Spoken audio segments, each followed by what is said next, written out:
We could see another Democrat throw his hat into the ring, and Andrew Yang is making a very serious pivot, showing the rest of the field just how serious he is about his presidential run. We are back with Estuardo Rodriguez, principal at the Raven Group, and Philip Wegman, national political reporter for Real Clear Politics. So New York Times had an interesting look, and actually I think Politico did before them, into Andrew Yang's campaign. Now, he's got real money. Right? He's come up in the polls a little bit. He's making the debate stages. And so there's a sense of professionalizing the operation. They brought in a very traditional, well-known Democratic ad firm.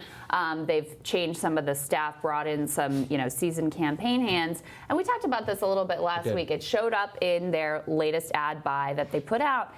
It really was a very standard, traditional sort of ad. It could have been Pete Buttigieg or Amy Klobuchar's ad, except for he doesn't even say it, they just put on the screen universal basic income, right? The words freedom dividend never come out of his mouth in the ad.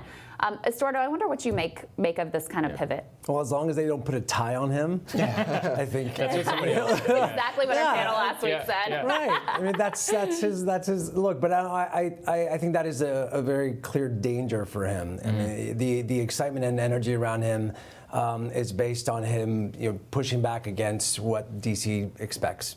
Presidential candidates to do. So far, he's been able to tiptoe into that professional campaign world, and outside of the commercial, the campaign looking more polished, I don't think it's gone too far out yet. But he's going to be challenged in the weeks to come. Here's what I have to say, and this is I've known Andrew for a long time. I've followed this campaign very closely. I've read his book, all that stuff. I also think that automation is a big problem. And I honestly found it a little bit heartbreaking that he would finally have the money to go up with this big ad buy and make the case to people who aren't watching the debates, who aren't following the ins and outs.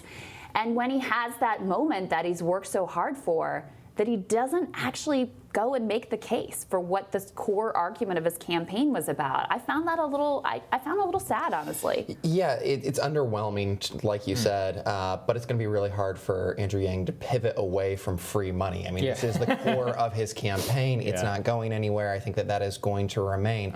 But yeah, Andrew Yang is hands down probably the worst retail politician on stage, and that's what he does so well, because when voters see him, they don't think that he's trying to sell them anything. They just think this guy is talking about the problems that I'm facing. It actually turns into an asset. That's what it's a huge asset. And you're so right. There's that authenticity, but it's hard to get that authenticity in a 30-second ad buy. Well, but this was so consulted. See, that was my issue. It was like Medicare for all, a picture with President Obama. It was like Andrew Yang, and I was like, what is this? I mean, this is not. Yang was in the news, doing this stuff all the time. He was doing a lot of interviews. He was the type of guy who you could ask him whatever the hell you wanted, and he would answer, and he would actually tell you what he thought. Do you know how rare that is in politics?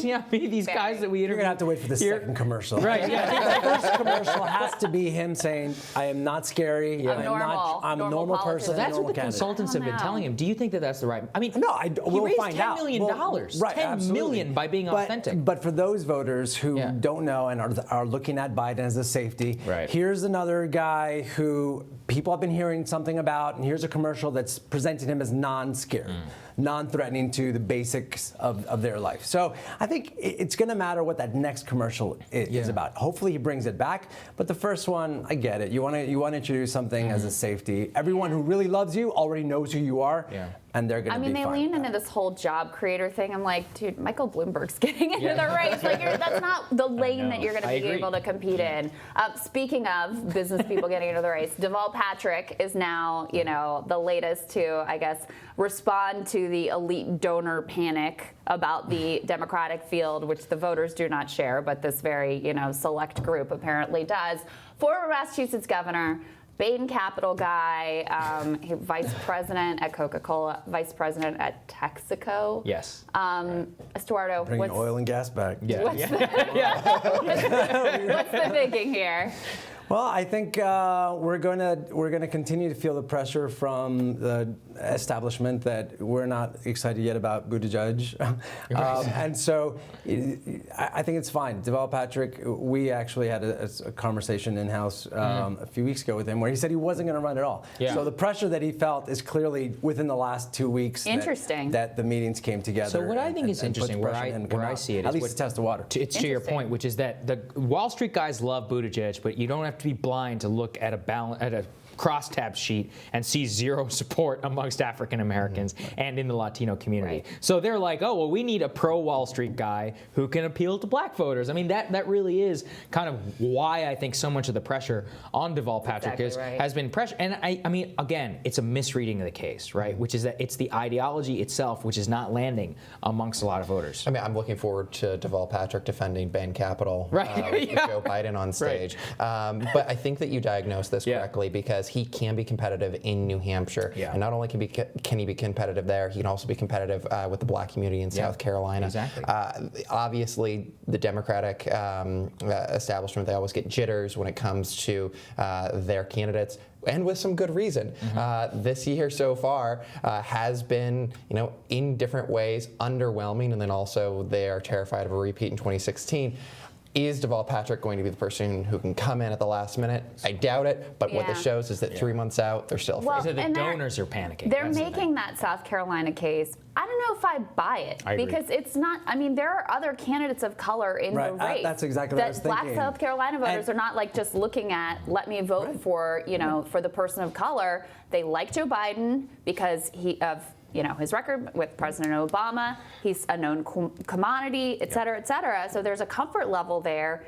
I don't see that Deval Patrick is going to cut into that. I think it's kind of late to assume that you're bringing an African-American candidate in here that's going to bring black and brown voters together. When you look at the existing Democratic slate, and black and brown voters have already picked among those top 2 or 3.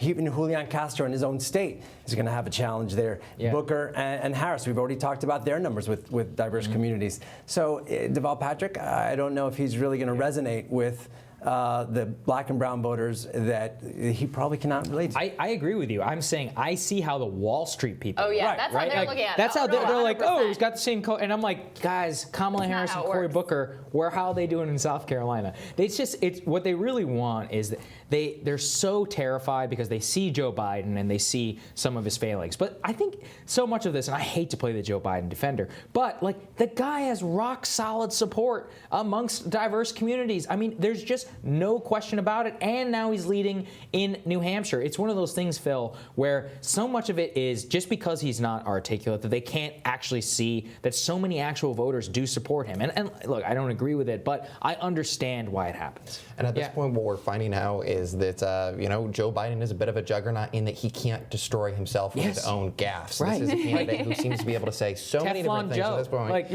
And he still survives. So unless you see another candidate catch fire very quickly, or unless you see Joe Biden say something especially harmful, I don't think he would do anything. I say if Republicans support inarticulate presidents, we can too. That's right. Well, I will say, I think Bloomberg, and if Deval were to get in, I think that would be the end of Pete Buttigieg's little mini boomlet. That's my prediction here. Right. Guys, thank you so much. Thank you, guys. Thank you. Tomorrow on Rising, 2 immigration advocates. They're going to tell us more about today's Supreme Court DACA testimony. And America's young people are already shaping the 2020 election. Rock the Vote President Carolyn DeWitt describes her organization's efforts to turn that engagement into votes. That will be a great show tomorrow. Have a fabulous day, and we will see you back here tomorrow. See you tomorrow.